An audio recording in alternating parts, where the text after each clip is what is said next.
Banyak yang komentar saya kurusan gitu ya. Ya, gimana jawabannya ya? Jadi, ini sekali lagi ini belum mulai, kita hanya memberikan sedikit informasi. Jadi, dalam 1,5 bulan terakhir ini, berat saya turun hampir 6 kilo. Jadi, jadi bisa dibayangkan, saya tidak berharap berat saya turun segini banyak. Karena ukuran baju saya jadi turun 1 nomor, jadi kesannya jadi kalau pakai baju yang lama kesannya kayak baju pinjem gitu ya. Jadi ya sahabat semua tahu selama beberapa hari saya mendapatkan terpapar COVID gitu ya. Jadi nanti akan kita ceritakan 2 menit lagi kira-kira. Saya perlu jam, ini jam berapa sekarang?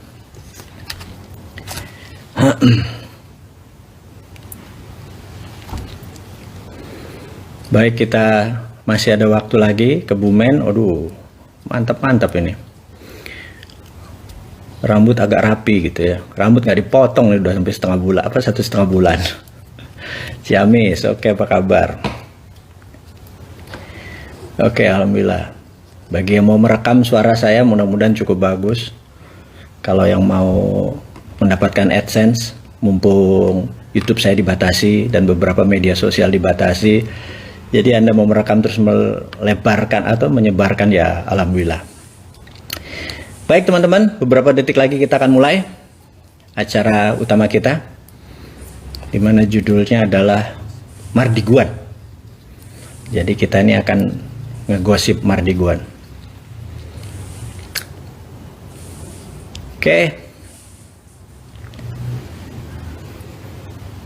Oke, kita akan mulai.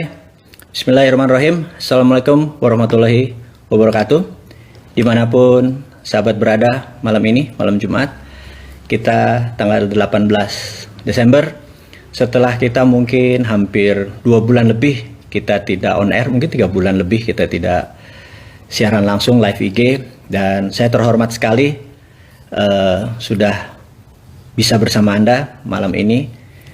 Saya menceritakan mungkin yang santai dulu, di mana saya, sahabat semua tahu, saya mendapatkan terpapar COVID, sehingga saya selama 9 hari di opname, dan saya akan ceritakan sedikit gejalanya. Jadi saya mati rasa. Jadi begitu mati rasa itu, makanan masuk apa aja hampir nggak ada rasanya. Terus kalaupun ada, aftertaste-nya terasa asin. Jadi di situ saya merasa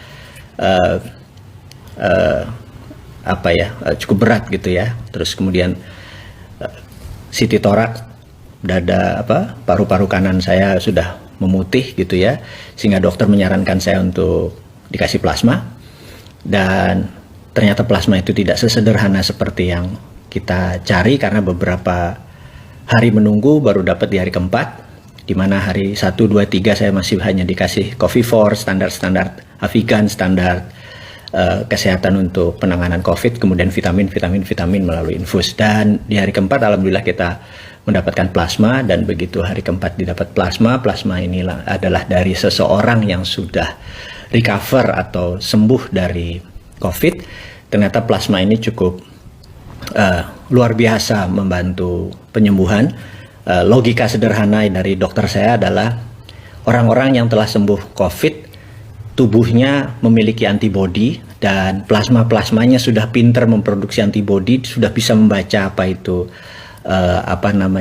virus COVID, sehingga bagi mereka yang baru terpapar, tubuhnya kayak masih belum bisa membaca musuhnya seperti apa, kemudian diberi plasma, dipinteri lah.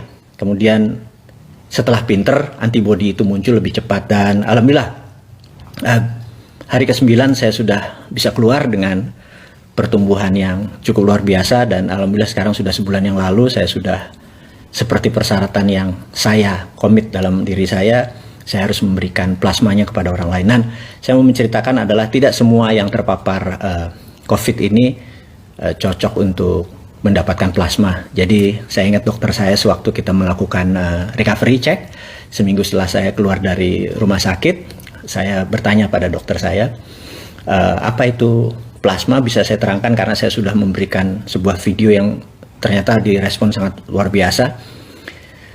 Jadi yang didapat informasi dari dokter tersebut adalah kalau kita bagi 3 ya. Jadi ada orang yang perlu isolasi mandiri, di mana bahkan tanpa gejala 14 hari dia biasanya sudah bisa recover, udah negatif kembali. Itu mungkin tidak memerlukan plasma, tetapi yang mungkin kategori moderate dan severe seperti yang saya derita, di mana kadar oksigen masuk ke paru-paru saya hanya 80%, plasma itu cocok. Kemudian yang tipe akut atau berat gitu ya, mungkin sekitar yang terpapar sekitar 20% adalah berat, itu mungkin tidak terlalu cocok juga dengan plasma.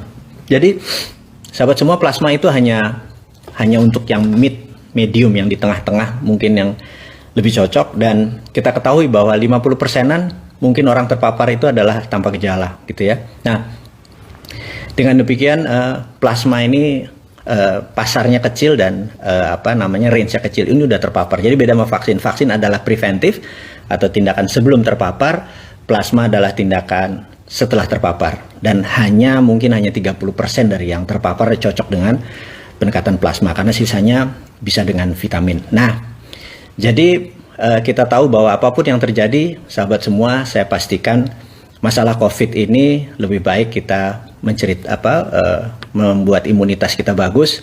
Jadi sebenarnya kalau pemerintah ingin meniadakan COVID dengan segera, sebenarnya bukan vaksin menurut saya yang disediakan, tapi adalah vitamin. Jadi kalau seluruh penduduk dapat vitamin gratis, vitamin D, vitamin C, B kompleks, mineral dan lain sebagainya gratis, rasanya nggak ada yang bakal terpapar. Jadi vaksin hanya melengkapi yang kekurangan tersebut gitu ya, nggak harus anggaran negara nggak harus gede-gedean. Oke. Jadi itu adalah informasi sedikit di mana teman-teman nanya kok kurusan gitu ya. Sebenarnya mungkin bukan kurusan, kok muka lu susahan sih gitu ya, gitu. Ya susah lah gitu ya, badan nggak fit, terus kantong teman-teman juga tahu gimana nih. Saya mau nanya kemana nih, nggak bisa dua arah sih, gitu ya. Jadi gimana kabar kantong Anda semua, kantong kesehatan Anda semua, fisik, batin, lahir, kemudian jasmani, rohani, gimana kabarnya gitu ya. Apakah sudah perlu dikasih plasma gitu ya supaya ekonomi Anda membaik gitu ya. Oke, sekarang kita akan masuk ke topik utama, di mana kita mau menceritakan visi 2030. Ini penting sekali.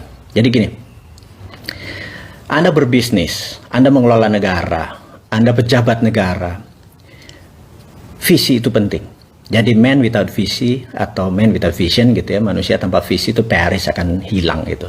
Nah, kita akan memulai dengan kata-kata visi 2030. Bukan karena saya punya video sebanyak 24 video yang menceritakan tentang visi 2030, bukan itu aja. Tetapi hari ini saya akan membuka apa yang dimaksud dengan visi 2030 supaya Anda mengerti, sahabat semua mengerti, besok nih tahun 2021 apakah ekonomi naik, apakah turun, 2022 kemana, 2023 kemana, 2024 kemana, 2030 kemana. Anda dapat big trendnya. Ingat, trend is our friend gitu ya. Itu yang penting, kita menemukan trendnya. Trend is our friend, saya ulangi sekali lagi. Jadi kita mau melihat ke depan ini trendnya kemana. Apakah ke bisnis atau ke properti atau perang dan lain sebagainya. Baik teman-teman, saya akan menceritakan tentang visi 2030 tapi dari sisi konspirasi. Nah, menarik nggak tuh? Sekali lagi saya ulangi. Kita akan menceritakan visi 2030 dari sisi konspirasi. Ya, agak sedikit kurang ajar nih jujur. Jadi gini, saya pernah mengatakan bahwa setelah pemilihan raya di Amerika, pilpres di Amerika, menang nggak menang Trump, tugas COVID selesai, maka COVID tidak lagi menjadi political tool, tapi sudah menjadi pandemik biasa. Ini saya perlu jelaskan, dan COVID akan hilang, bukan COVID-nya, tapi beritanya akan hilang, berkurang. Bahkan mungkin nanti Anda 6 bulan lagi atau 9 bulan lagi ada kecil sekali yang mendengar masalah COVID. Tetapi COVID-nya masih ada. Ini yang harus diingatkan sekali lagi ya. Bukan COVID-nya hilang, bukan COVID-nya mendadak sirna, bukan mentang-mentang Trump kalah gitu ya. Atau bukan segitu. Saya mau menerangkan dulu sejarah mengapa saya ini anti globalis dan saya memilih menjadi orang yang nasionalis patriotisme gitu ya. Ceritanya adalah ini harus ya. Jadi globalis ini punya 20 step. Dan ini sebenarnya bulan Maret 2020 kemarin saya katakan bahwa globalis punya 20 step. Saat ini saya lupa step ke-9 kali ya, tapi saya akan ulangi satu persatu. Jadi kenapa globalis ingin menguasai dunia? Oke, sekali lagi, ini pelajaran hari ini yang cuma 20 menit, tetapi saya minta izin untuk mundur sebentar ke pelajaran sejarah, di mana dulu waktu saya di akademi selalu diingatkan guru-guru saya bahwa sejarah itu berulang karena ada baiknya Anda mempelajari sejarah dengan baik. Oke, saya mau menceritakan sedikit informasi buat sahabat semua. Pasti sahabat semua di depannya ada Google, mudah-mudahan Google tanya ke Google,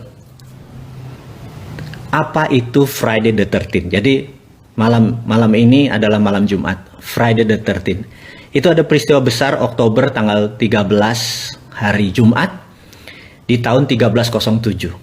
Kalau Anda boleh cek, apa sih yang terjadi di Friday the 13th bulan Oktober 1307 gitu ya.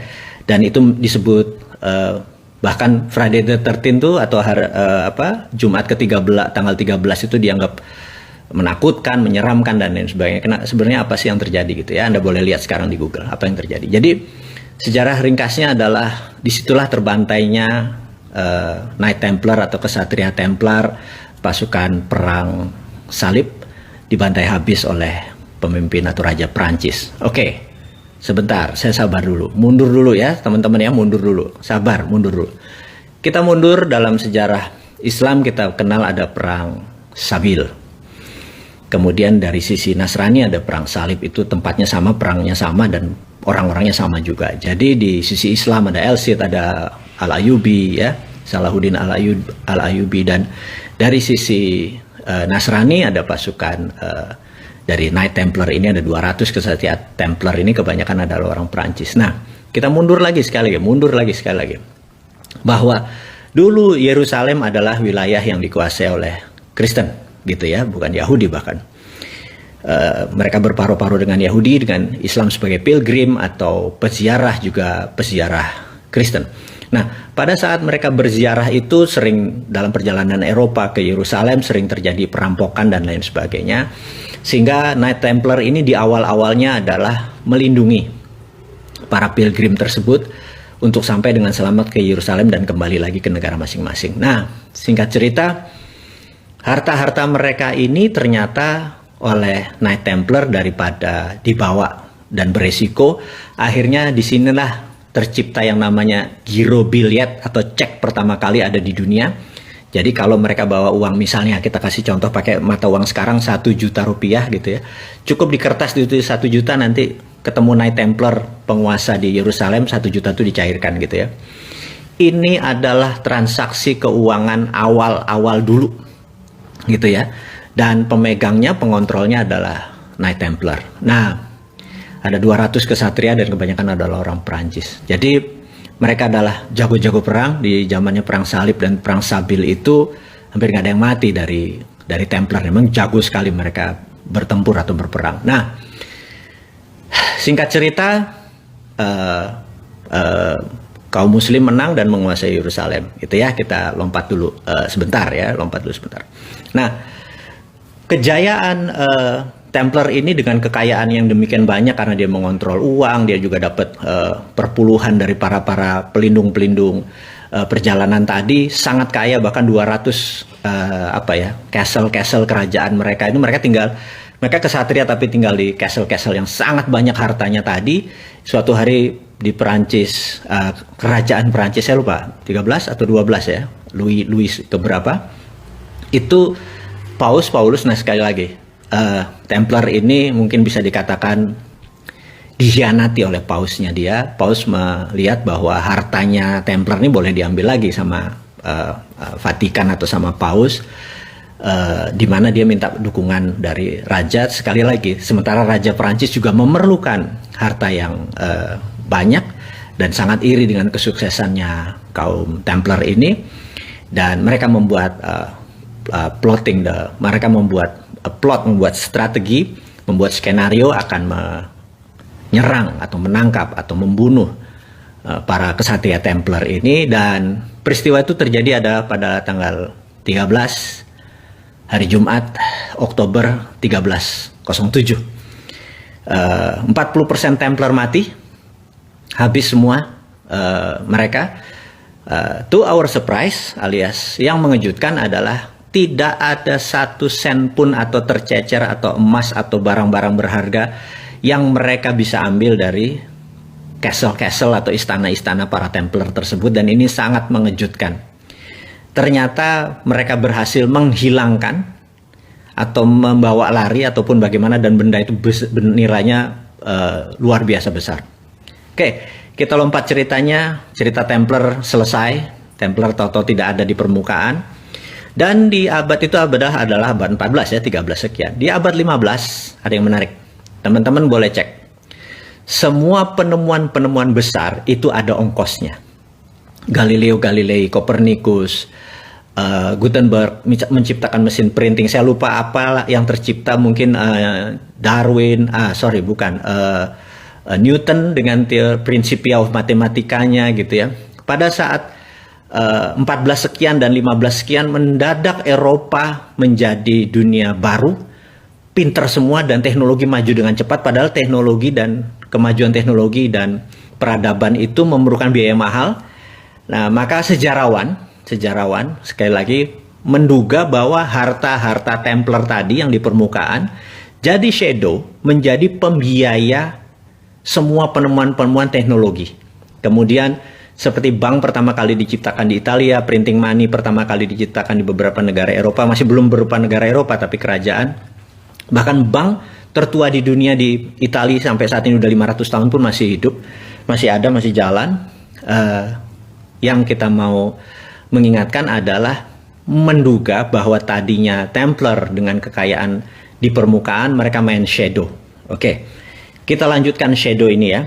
Dan shadow ini mulai banyak, makanya saya pernah menceritakan tentang the winners get all.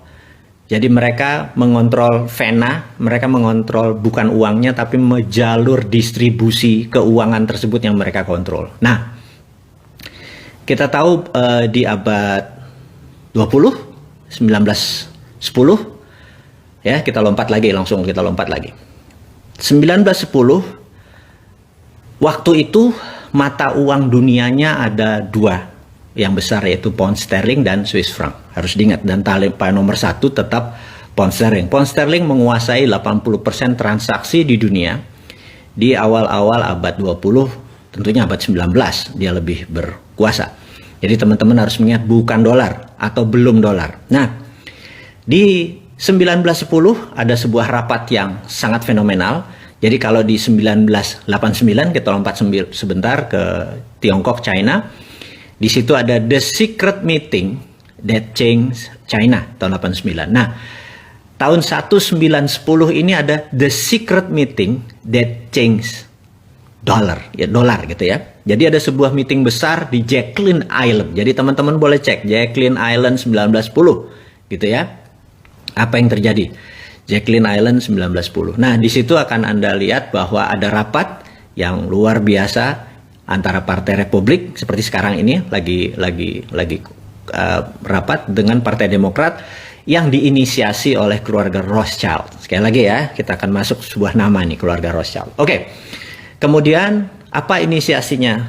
Inisiasinya adalah meminta currency dunia adalah dolar gitu ya. Nah, sementara pada saat itu Demokrat sangat cenderung miring ke Inggris atau ke Britania, dan mereka sangat tidak setuju dengan mata uang menggunakan dolar. Mereka walaupun dolar adalah dolar Amerika, tapi mereka merasa nggak akan bisa dolar mengontrol 80% transaksi dunia. Sama seperti apa yang dilakukan yuan pada saat ini dengan 1,7% dari nilai transaksi dunia.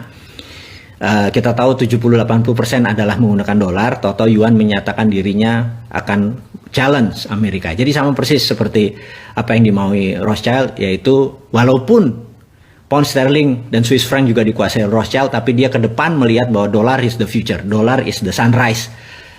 Nah, kemudian ditolak, tinggal ditolak oleh Partai Demokrat karena waktu itu Partai Demokrat lebih dominan. Dan oke, Anda boleh cek di Wikipedia sekarang. separuh dari Partai Demokrat, kongresmen dari Partai Demokrat dan senator dari Partai Demokrat itu ada di kapal Titanic.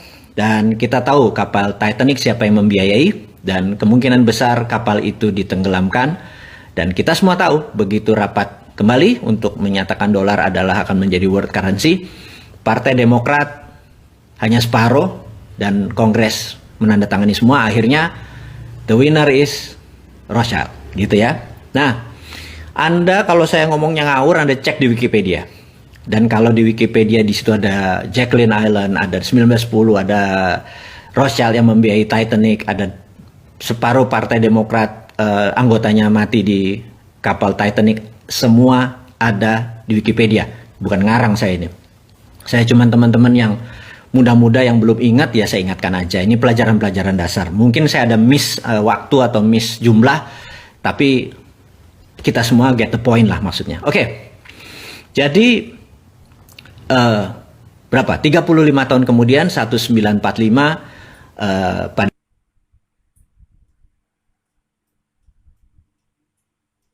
saat akan berakhirnya Perang Dunia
ini. Sekarang kita masuk ke sesi berikutnya. Kita tunggu teman-teman yang lain untuk on lagi.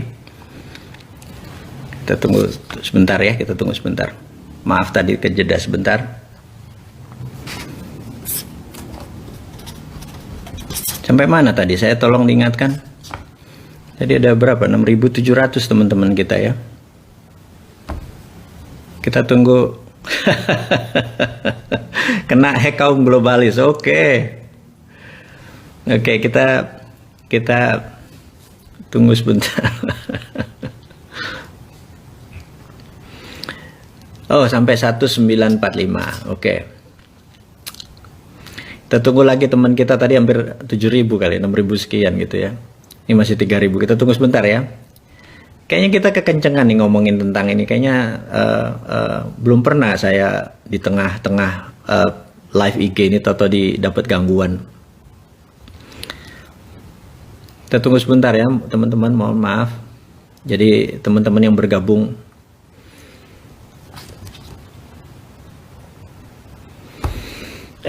Joe Biden sabotase. Slow aja bos man. Oke, thank you. Kita slow aja. Oke, udah 4.300. Oke. Tadi saya juga heran di tengah-tengah ini tahu video Anda jeda gitu ya, tahu berhenti. Saya cukup kaget juga tahu di off seperti begitu sampai Titanic. Oke. Jadi ada sniper. Oke, kita mulai lanjut lagi tentang di tahun 45 di mana Amerika sudah menjadi pemenang perang dengan Eropa dan Amerika control the world. Jadi ingat bahwa di tahun 45 itu terjadi sebuah keputusan adalah world currency adalah dolar, di mana delegasi Prancis tidak setuju, tapi 2 minggu kemudian delegasi Prancis menandatangani persetujuan tersebut sehingga setelah persetujuan kemudian Perang Dunia Kedua berakhir dengan setelah tersebut dan dunia menjadi baru dengan tatanan dunia baru. Saya mau melompat lagi bahwa itu adalah cerita sejarah mundur dari zaman Templar sampai 1945, kemudian selama 70 tahun, ya sampai sekarang 75 tahun, Amerika control the world, Amerika control the currencies, Amerika kontrol semuanya. Ingat, saya mau menceritakan bukan Amerika yang kontrol the world mengenai sistem pembayaran. Amerika memang memiliki dolar sebagai world currency, tetapi kita mau mengingatkan bahwa sistem pembayaran, payment system, payout system, transaksi dikuasai oleh globalis. Saya mau kasih contoh dan berkali-kali cerita ini saya udah kasih contoh kepada teman-teman semua. Kalau saya punya uang, saya mau transfer $1.000 ke rekening Anda, sahabat semua, kita datang ke Bank Mandiri, saya ngisi formulir nama Anda, kemudian saya kasih $1.000-nya ke bank tersebut. Yang terjadi adalah bank tersebut clerk reconcile namanya, kasir tersebut akan memberikan notifikasi ke New York. Kemudian New York akan memberikan notifikasi ke kota kecil namanya Basel di Switzerland. Basel, B-A-S-E-L, Basel. Nah, Basel menyatakan good atau notifikasinya oke. Kemudian New York mendapatkan go ahead sign. Kemudian New York memberikan Bank Mandiri bilang oke. Pada saat itu masuklah $1.000 tadi, dipotong fee. Fee Mandiri dapat, fee New York dapat, dan Basel dapat. Jadi saya mengingatkan bahwa Basel dimiliki oleh sebuah keluarga. Dan selama kita menggunakan dolar sebagai currency, sistem menggunakan sistem dia dapat benefit. Jadi itulah disebut the winner take all, dan mereka sudah menguasai ini selama ratusan tahun. Jadi ke depan bagaimana? Nah, ini yang saya mau menceritakan, apa visi 2030 ke depan disandingkan dengan teori konspirasi. Mudah-mudahan teman-teman jadi mendapatkan visi besarnya dulu. Sekali lagi, Anda boleh bilang ini halunya Bosman, Anda boleh ini bilang pendukung teori konspirasi, tapi saya cukup konsisten dengan 450 video yang kita buat, cukup konsisten. Jadi kalau ada orang nanya, gila ya, dia ngayal tiap hari selama 450 hari dan rencananya masih ada 550 hari ke depan. Saya bilang ya memang timnya ada 7 orang dokter yang membuat ini semua. Jadi bukan seorang Bosman ilmunya bodoh gitu, geblek begitu orangnya gitu kan. Nggak ada pinter-pinternya. Cuman dikasih tahu, dikasih pinter, ya udah kita menjadi corongnya teman-teman gitu ya. Oke. Saya akan menceritakan apa yang bulan Maret lalu sebenarnya saya sudah ungkapkan, bahwa satu, apa itu visi 2030 dari kacamata globalis. Sekali lagi ya, dari kacamata globalis. Apa sih yang globalis mau gitu ya? Globalis ini musuhnya adalah nasionalis. Jadi dia anti orang-orang yang nasionalis dan patriotis gitu, dia anti. Jadi saat ini yang paling ontohot, yang paling borok-kokok adalah si Trump itu. Dia nasionalis, patriotis. Globalis nggak suka gitu ya. Siapa lagi globalis? Globalis adalah yang mengatur tatanan dunia baru, bukan country. Ini saya harus puter-puter teman-teman atau sahabat semua biar paham. Oke, kita lanjut. Apa visi 2030 untuk globalis? Visinya dia ingin mengontrol currency. Oke, ini kalimatnya saya vulgarkan. Ada 20 step, 20 langkah yang akan dia lakukan dari sekarang sampai 2 tahun ke depan. Dari sekarang itu adalah sekarang ini nanti kita bahas ya. Jadi begini. Langkah 1, saya tulis ya, langkah 1. Langkah pertama adalah mengendalikan media mainstream di 194 negara. Saya ulangi lagi. Globalis mengontrol media mainstream, media utama di 194 negara. Gitu ya, Amerika, Indonesia, Tiongkok, nggak peduli dia. Pokoknya kontrol 194 negara, kontrol. Entah kontrol direct, indirect, payment, atau ada orang di dalam, terserah ya. Berapa lama melakukannya? We never know. Bisa 10 tahun, bisa 5 tahun, yang jelas mereka sudah mengontrol saat ini. Kemudian, nomor 2, melepas virus yang sedikit deadly, atau melepas virus yang lebih mematikan sedikit dibandingkan influenza atau flu. Gitu ya, langkah kedua. Langkah ketiga, semua media yang di tangan dia dibuat berita-berita bahwa COVID menakutkan, mematikan. Anda lihat video di Cina ada orang mati berdiri, di Italia ada gini, sahabat semua, itu by design, itu propaganda. Ya, nomor 3, create fear, menciptakan ketakutan. Keempat, menyarankan total lockdown, Nah, tujuannya apa? Tujuannya dia ingin memukul ekonomi hingga separuh dari transaksi di dunia saat itu, gitu ya. Kemudian dia ingin 50% populasi dari tenaga kerja menjadi unemployed, tidak bekerja. Oke? Dan ini dipukul bergantian dengan total lockdown di beberapa negara, gitu ya. Nomor 5. Dia menyebarkan PCR yang sangat sensitif. Ini harus diingat lagi nih ya. Menyebarkan PCR yang sangat sensitif. Dengan kesensitifan yang sangat sensitif tersebut sehingga di mana-mana COVID ini menyebar seakan-akan sangat cepat, gitu ya. Oke. Saya lanjutkan lagi. Dan ini terus dipukul sampai November kemarin, yaitu karena tujuannya adalah political tool untuk memukul Trump. Jadi Trump menang atau Trump kalah, tugas COVID dalam political tool sudah selesai. Tapi tugas COVID sebagai pandemic, sebagai economic tool, sebagai biological tool, pandemic tool masih belum selesai. Sekali lagi, political tool sudah selesai. Nah, karena political tool sudah selesai, maka tugas COVID sudah berbeda nih ya, sekali lagi. Dan apa ini yang harus diingat? Maka, tadi nomor 4 apa ya? Nomor 1, 2, 3, ini saya skip ya. Oh, oke. Setelah banyak lockdown, banyak pengangguran, segala macam, nah ini yang paling penting. Akan diterbitkan placebo vaksin. Ini kurang ajar nih. Placebo vaksin ini tingkat penyembuhannya mungkin hanya setengah orang yang punya antibodi. Jadi gini, orang yang punya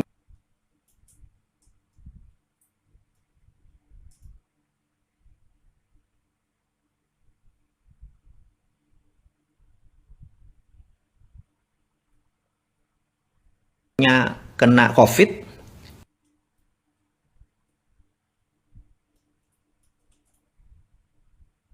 katakanlah dia OTG tanpa gejala, kemudian dia sembuh, tubuhnya sudah ada antibodi. Tapi mereka yang kena lebih severe, lebih parah, misalnya sampai dirawat, sampai perlu plasma atau sampai memerlukan itu, sembuh, maka antibodi dia lebih tinggi daripada yang OTG tadi. Nah, vaksin yang nanti yang kita sebut placebo vaksin ini bahkan tidak sampai setengah dari orang yang punya antibodi itu. Jadi rendah sekali, gitu ya, rendah sekali. Kita sampai tahap ini nih, yang saya mau bicarakan.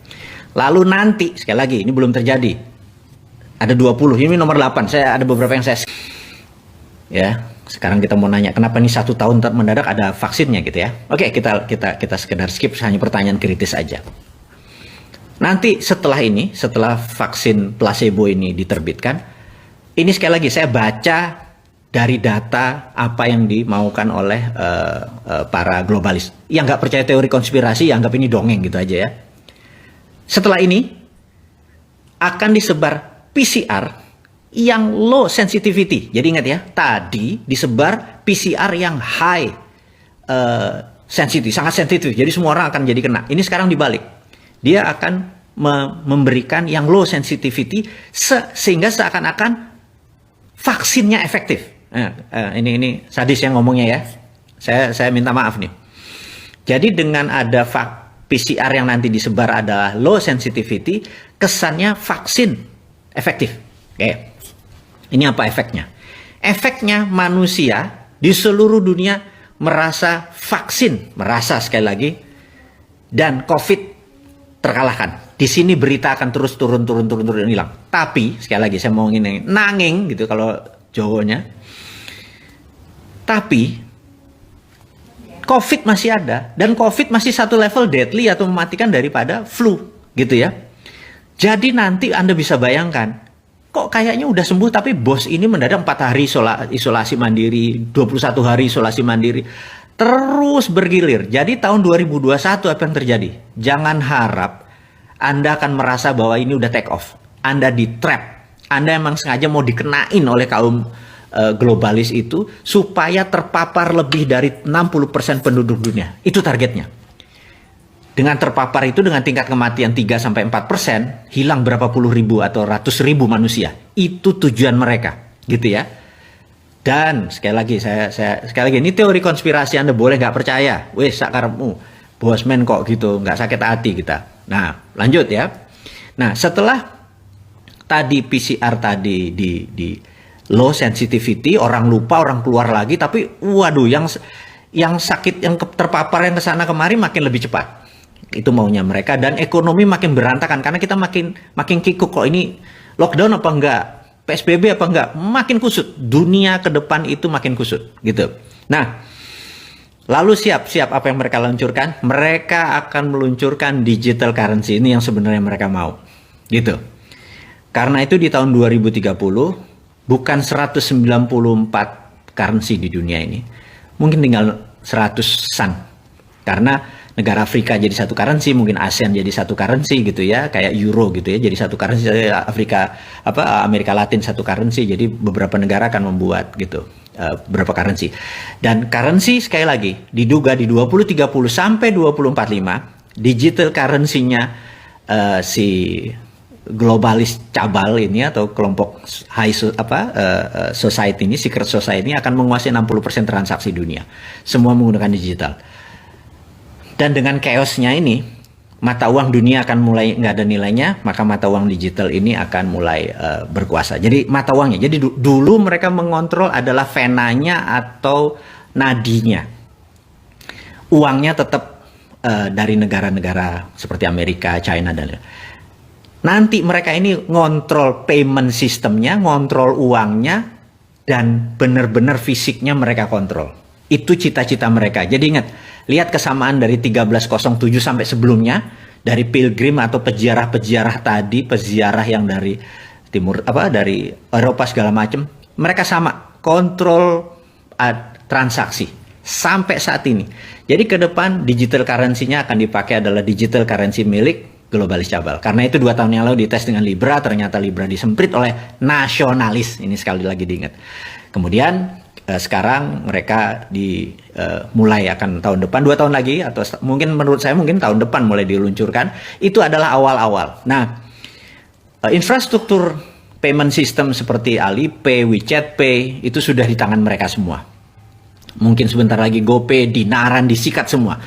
Jadi sahabat semua mengerti bahwa saya sudah mengantisipasi ini dengan bangun Dinaran, tapi kalau saya melawan, kalau nanti Toto Globalis bilang gue beli saham lu, agak mikir juga nih gue gitu ya. Tapi saya bisa selamat kalau teman-teman berhendak join, gabung, kita melawan globalis. Gimana kalau Dinaran going public, Anda memiliki Dinaran dan kita nggak memerlukan uang atau memerlukan jaringan dari mereka, kita buat tandingannya gitu ya. Terus apa yang nanti transaksi dijalanin, pakai emasnya Indonesia aja gitu ya. Ini cuma CCM, cita-cita mulia, ini semua pengandaian-pengandaian saja.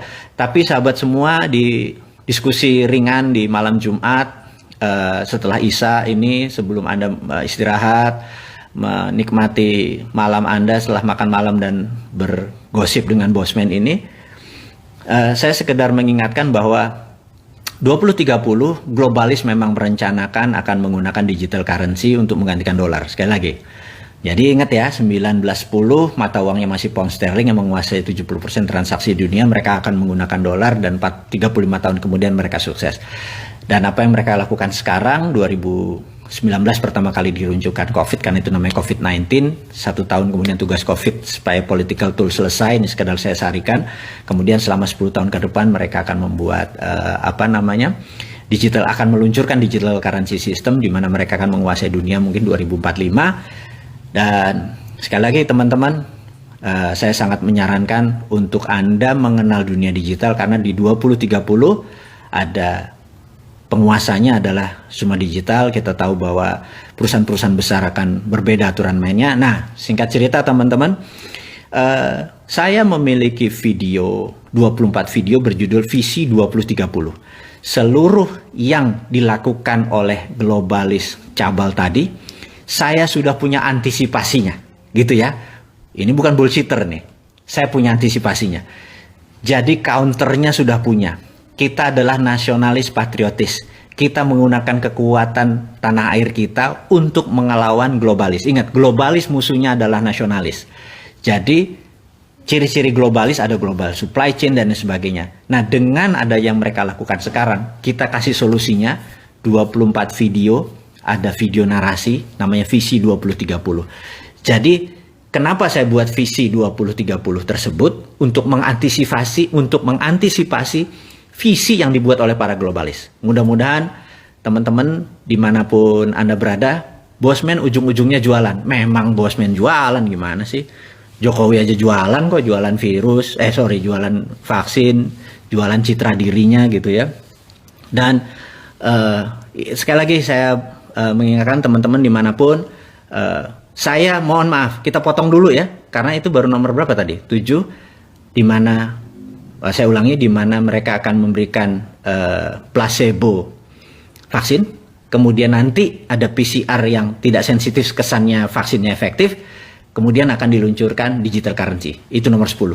10 lagi apa, bosman? Nah, teman-teman, itu tetap menjadi rahasia saya. Saya ada 2. Anda nonton video tadi, Anda pasti akan dapat jawabannya. Tapi video yang 10 langkah tadi saya buka karena saya udah tahu. Bahkan di bulan Maret sebenarnya kalau Anda ngeh, saya udah ngomong tuh yang 20 step itu. Sahabat, sekali lagi dimanapun Anda berada, terima kasih sudah bisa bergabung dengan Bosman. Walaupun waktunya singkat, walaupun waktunya terbatas, Anda bisa mendengarkan ini semua. Kita sudah hampir 3 bulan nih baru ketemu sekarang. Terima kasih sekali lagi dimanapun Anda berada. Sukses buat Anda, jaga imunitas.